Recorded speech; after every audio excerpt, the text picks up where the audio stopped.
سانگر سے update share کریں گے۔ رانا محمد سلیمان کی رپورٹ کے مطابق جی ڈی اے کے صوبائی رہنما سابق تحصیل ناظم جام نفیس علی خان کی جانب سے پرتکلف چائے پارٹی کا اہتمام کیا گیا، جس میں پیر سائیں پاکارہ نے خصوصی طور پر شرکت کی۔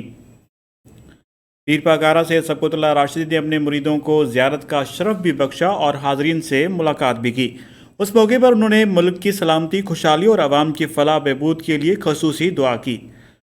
پیر صاحب پاکارہ کے ہمراہ اہم سیاسی و سماجی شخصیات بھی موجود تھیں، جن میں سابق رکن قومی اسمبلی محمد خان جونیجو، سابق ایم این اے پیر بخش جونیجو، سابق رکن صوبائی اسمبلی حاجی خدا بخش راجڑ، سابق ایم این اے لیاقت مری اور سابق تحصیل چیئرمین جام نور علی خان بھی شامل تھے۔ اس موقع پر مریدین کی بڑی تعداد جام ہاؤس میں موجود تھی، جنہوں نے اپنے روحانی پیشوا کی زیارت کی اور دعا میں شریک ہوئے۔ پیر سید سبقت اللہ راشدی کی آمد پر مریدوں میں خوشی کی لہر دوڑ گئی۔